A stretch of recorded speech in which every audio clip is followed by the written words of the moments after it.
Hi everybody, welcome back to my channel. Today we are going to be removing some Gel-X, whatever Gel-X is left. Anyways, you can see there's not a lot left, but we're going to be removing that, and we're going to be applying a new fresh set with some cute leopard print. So if you want to see that, definitely stay tuned.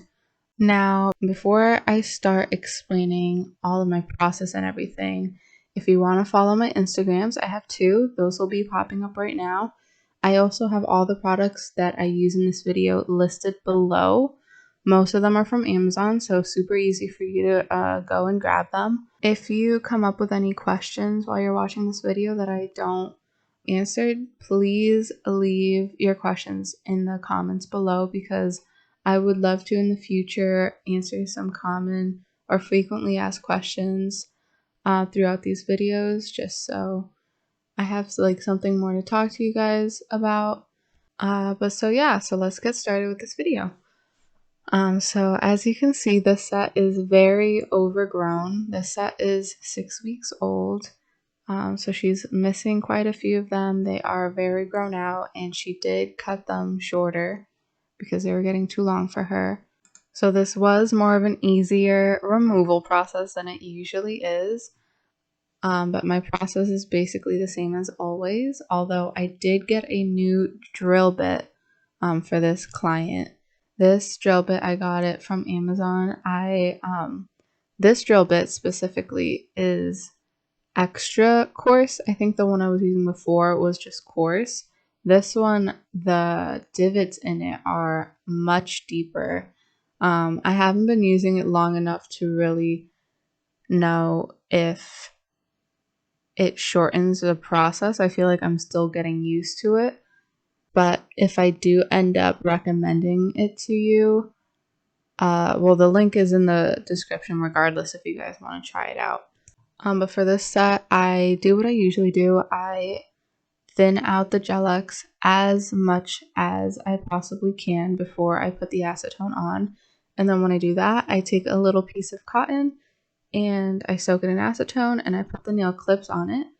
And I do that for all of them. And by the time I do that for all of them and I go back to the first finger that I started with, usually enough time has gone past that first finger will be all softened, and a good sign that it's ready. Look at this finger. It just like crumpled up and basically flakes off. That's what you want with a Gel-X removal. If it doesn't basically pop right off, you probably want to be filing the nail thinner so the acetone can just lift everything right up. And so now I'm just filing off all of that Gel-X. Here you can see a little bit was still stuck. That's most likely because since she was missing extra nails, the acetone didn't get a chance to stay on the nail as long as it usually would.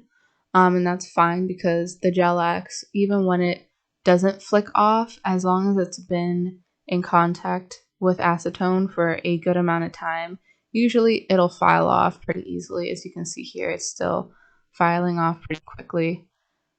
So I just do all of that, and now I'm starting with the prep. I'll be pushing back her cuticles with disposable wooden sticks.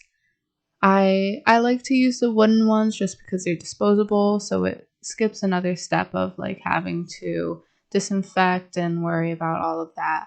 So it's just a personal preference.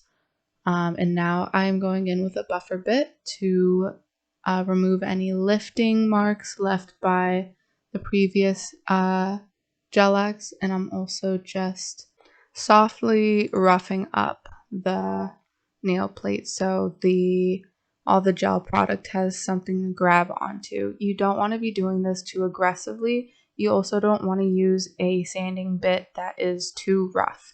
I use the softest sanding bit that I'm able to find at my local nail supply store. I have tried so many different sanding bands on Amazon. I haven't found a single listing that I like right now. They are all way too loose on the drill bit, and they all will just kind of catch, and it's not a fun time.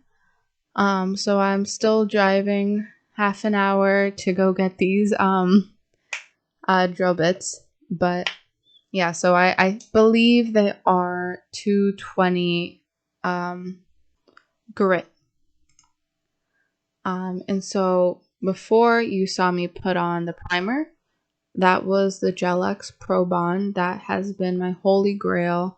I've been using it for years now and I love it. And I remember distinctly once I started using that all the nails that I was doing, there was no lifting, there was none of that. So that's a really good one. I highly recommend that one. And that one's in the description as well. So I did that and I applied it to all of them. And now I'm putting on a base coat. Like I said in my other videos, I don't have a particular base coat favorite. I just get them in bulk and then I refill the same bottle that I've been using for a long time. But so I do that. And now I'm starting the Gel-X. I cut out all of the times that I had the lamp curing the gel just because it would make everything go out of focus. You wouldn't really be able to see what I was doing anyway, so I just cut that out for your guys' sake. But so basically what I'm doing, I am picking the nail that fits her finger the best. If any part of the nail tip goes over her skin, I will take a nail file and I will file in that piece of nail until it fits perfectly to her nail. If I find that a nail tip is too flat, like the ends of the nails don't lay perfectly flush with her natural nail, then I will go in and I'll start bending in the sides, like the inner sides of the gel, until the sides lay flush on her nails. And the good thing about the Gel-X is that it is a super soft gel, and that if you do press on the tip, it will bend and it will for a while hold that bend long enough for you to apply it anyway. And then when the nail is applied to her nail, obviously it'll stay like in the position that you cured it in. And that was a big tip that when I learned that helped me personally a lot, because that was a big issue I had, was that a lot of the tips that I had just didn't fit properly. Like the ends would flare up, or maybe they would be too curved for the client's nail too. And in that case, you could definitely do the opposite. You could like press in the middle to widen up the tip so it fits better. But so yeah, so I do that, and then I use that little bottle of acid-free. It's a chemical etcher for the nail tip, and basically it primes the Gel-X, and so it replaces the whole step of having to manually etch the inside of the Gel-X, and it does it chemically now. So I do that, and then I apply the gel on the inside of the Gel-X, and then I'll place the tip right at the cuticle of my client's nail, slowly press down until the gel hits the end of my client's nail, and then I'll cure it. And so now I go in and I'm starting to drill in the cuticle ends of the Gel-X. And I do this just to further smooth out the ends of the gel. The Gel-X tips are already very thin, but this step just helps so that once it starts growing out, there is no visible ledge for the client. And I won't necessarily have to do this with every client, because for some clients, the gel tip lays so perfectly that there basically already isn't a ledge. But I'll usually file off some part of the cuticle just to make it as perfect as I can. And I'll use a drill bit that's a little older, so it's not too sharp, and so I don't have to run the risk of cutting my client or anything like that. Something to note for if you end up doing this, a lot of the times you will leave a little dent in the Gel-X tip, and if you do that, Just be careful, because if your client wants to do a color that's more sheer, you will be able to see that dent under the color. So you might want to buff the tip before you apply the gelish or the polish. But now I just roughly filed in the ends. They are already pre-shaped for you, so there's not a lot of filing to be done, which is great. The biggest thing that you want to look for or look out for when you are filing is just make sure you're lining up the gel tip with the client's natural nail underneath. And if she does have some nail that's peeking up under the gel, just make sure you file that in. So here I'm starting to polish. We decided to do a cute leopard print design, and we're doing that only on the 2 middle fingers. And so for those 2 middle fingers, I picked a base color that was as similar to the leopard print as possible. And you want to do that when you're doing nail transfer foils, just because a lot of the time the nail transfer foil might just not transfer perfectly, and so you might get some gaps where there will be like the undernail showing. And if that happens, you don't want it to be super noticeable. So you want to pick a color that is as similar to the pattern that you're doing as possible. And in this case, that was that super cute, like muted grayish green color. And so I'll be doing that. This is the first coat of that. I'll go in and I'll do the second coat, and then I'll start applying the nail transfer foil glue. And that foil glue that I found works so good. I've had the hardest time in the past finding one that transfers as cleanly as possible.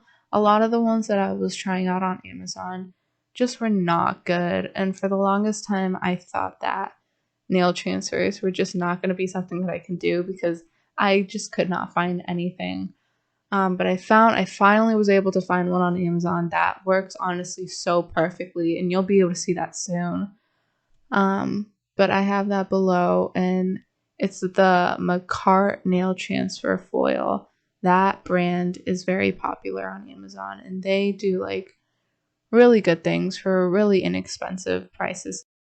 A good tip I just want to give you guys for using the nail foil glue: make sure you do a relatively thin layer. This is not a polish where putting a lot is going to make it more effective or anything. If you put too much of this glue, it will bubble up in the lamp. So just make sure you're putting a like normal to thin layer of the glue. And another really important tip for applying this: you want to take the time to cover every single piece of the polish. Wherever you want the foil to be, you need to cover it with glue first, because if it doesn't have the glue, obviously it just won't stick. That's super important. And then you just cure it for the regular amount of time in the lamp, and then you can apply the foil. And so we picked this really cute leopard print that I also got from Amazon. I'll try to remember to link that below as well. And when applying the foil, the main focus is to try to get as little wrinkles in the pattern as possible. It's most likely going to happen because the foil or the nail obviously is not flat. So when you bend it, there's going to be creases, but you can go back over those creases that form and make sure that the foil is pressing down and covering the bald spots. It usually won't look much different, but then it also depends on the pattern that you're picking. If you're picking like a really crazy or detailed pattern, you might be able to tell, but for this pattern specifically, you really weren't able to tell. And again, this nail foil that I got, or the glue that I got, it really does a good job at picking up everything. And so I personally feel like there wasn't any bald spots in this nail. But to actually get the nail foil as seamlessly pressed down as possible, I'll go in with my finger and I'll really try to press out all the creases and really get it stuck in there. But then for more, I guess, difficult areas like around the cuticle, I'll use the same cuticle stick that I used on my client earlier, and I'll just kind of press in those areas to make sure everything is covered. It's also useful to have super pointy nails like I do. You can use those to help. And once you finish getting all of the foil attached, you don't have to cure it or anything. It's basically already done. You just have to cap it with the top coat. And so doing the top coat, because you use the nail foil glue under, that glue is a little more sensitive, I guess. And so you do want to top coat the fingers with the foil twice instead of just one time. And I have learned that with experience, because a lot of the times my clients will come back and the entire tip of the foil would just be peeled off. So just take the extra time, top coat it twice, and also when you are top coating both times, make sure you seal the tips of the nail very well, because if you don't, I found that the nail glue will start like lifting up, and that's kind of what causes the polish to just peel quicker than usual. So here you'll see I'll be like taking the time and really capping those ends. And then I definitely recommend that if you're doing a matte over these patterns too, to do a glossy top coat first before you do the matte, because the matte top coats are usually much weaker than glossy top coats. So if you do two matte top coats, it still most likely won't be strong enough to protect the foil from peeling up. But yeah, here I'm just doing the two top coats. This is my favorite top coat. I've created it myself. I love it because it's super shiny. And I fill up that same bottle a million times with the top coat. That's why it looks crazy. But so I top coat it, and then I'll apply the finishing oil, and then she's going to be all done. And here's going to be the after little video. I loved how this turned out. Let me know what you guys think in the bottom or in the comments below. And definitely let me know any questions you guys have. I would love to answer those in some future videos. Thanks for watching.